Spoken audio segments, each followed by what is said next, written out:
बाबा कहते हैं, मेरे प्यारे बच्चे, बच्चे तुम क्या करना चाहते हो, क्या कर रहे हो, उस पे ध्यान दो, अपने लक्ष्य पे ध्यान दो, अपनी दिनचर्या पे ध्यान दो। क्योंकि मैं देख रहा हूँ कुछ दिनों से तुम्हारी दिनचर्या सही नहीं है। सही करने की कोशिश कर रहे हो लेकिन हो नहीं पा रही, और उसका कारण यही है कि तुम कुछ चीज़ें व्यर्थ की कर रहे हो, बेवजह करते हो। मैंने कहा ना, लोगों की बातों में मत आओ।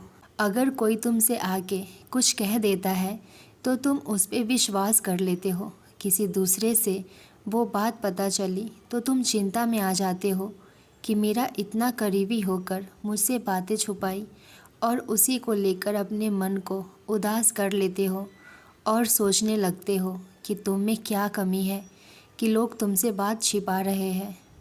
बच्चे, कमी तुम में नहीं है, कमी तो उनकी सोच में है। तो तुम क्यों इन सब बातों में आते हो? तुम आगे बढ़ो, जीवन में बहुत कुछ तुम्हें करना है। तुम्हें इन छोटी छोटी बातों में नहीं पड़ना है और अपने कार्य करो जो तुम्हें करना है। बच्चे, तुम दुखी मत हो, नहीं परेशान हो। कोई तुम्हारे साथ अगर गलत कर रहा है, तुम्हें बद्दुआएं दे रहा है, तो तुम चिंता मत करो, क्योंकि तुम्हारे कर्म सही है। किसी में इतनी शक्ति नहीं कि वो तुम्हारा कुछ भी बिगाड़ सके। इसलिए तुम कभी भी उदास मत हो। कहने दो, जो भी भला बुरा कह रहा है ना तुम्हारे बारे में, तुम बस मुझ पर भरोसा रखो, मुझ पे विश्वास रखो। कोई तुम्हारा कुछ नहीं बिगाड़ सकता। तुम बस अपने कर्मों को हमेशा बनाए रखना। जो तुमने रास्ता चुना है सच्चाई का, वो कठिन है मानता हूँ, लेकिन तुम इसी रास्ते पर चलते रहना। कभी भी कोई भी बात से घबराना मत।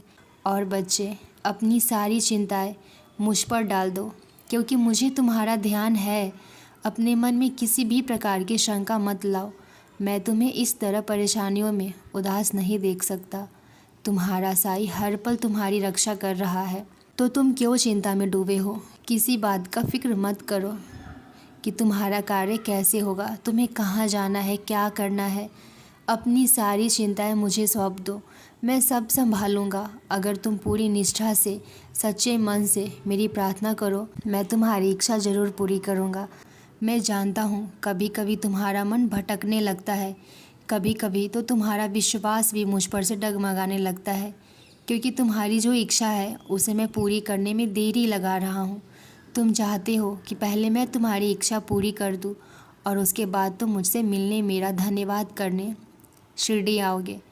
मैं तुम्हारी मनोकामना, तुम्हारी इच्छा ज़रूर पूरी करूँगा, लेकिन तुम शिरडी पहले भी आ सकते हो और मेरा ढेर सारा प्रेम और आशीर्वाद ले सको। मैं तुम्हारी इच्छा पूरी करूँगा, तुम चिंता मत करो, और तुम शिरडी भी जल्दी ही आओगे। और बच्चे, अपने जीवन में जो मुकाम हासिल करना चाहते हो ना, वो जल्दी करोगे। मैं जानता हूँ तुम बहुत कष्ट में हो, परेशानी में हो, लेकिन बच्चे, तुम्हें देखकर मुझे बिल्कुल भी खुशी नहीं मिलती।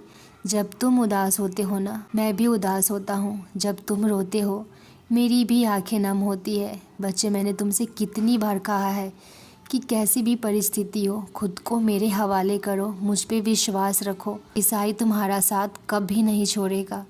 जो परिस्थिति आई है ना, जो बीमारी आई है, जो दुख आए हैं तुम्हारे जीवन में, वो सारे दुख खत्म हो जाएंगे, सब कुछ सही हो जाएगा। तुम सिर्फ और सिर्फ मुझ पे भरोसा रखो।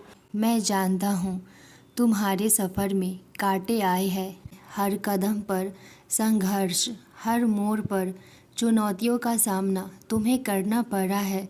मैं अच्छे से जानता हूँ, पर बच्चे, तुम मेरी बातों को ध्यान से सुनो। ये संघर्ष ही तुम्हारी सबसे बड़ी हथियार बनेगी। ये वो ढाल है जो तुम्हें उन ऊंचाइयों तक लेके जाएगी जिनके बारे में तुमने कभी कल्पना भी नहीं की थी। बच्चे, तुम्हारे जीवन में कोई भी इतना बड़ा दर्द, दुख, परेशानी नहीं है जितना तुम सोचकर परेशान होते हो। बच्चे, तुम ऐसा क्यों सोचते हो कि मेरे साथ ये गलत होगा, मेरे परिवार के लोग, या फिर तुम्हारा स्वास्थ्य? तुम बहुत सारे ऐसे बातें सोचते हो जो तुम्हें बिल्कुल भी नहीं सोचना चाहिए। तुम इन सब चीज़ों के बारे में क्यों गलत सोचते हो? जो कभी आगे होगा ही नहीं। तुम्हारे साथ कुछ भी गलत नहीं होगा और ना ही तुम्हारे परिवार के साथ, और तुम्हारे परिवार के लोगों का स्वास्थ्य भी ठीक रखूँगा मैं। और जो थोड़ी बहुत परेशानियां हैं ना, वो मेरी उदी सेवन करने से ठीक हो जाएगी।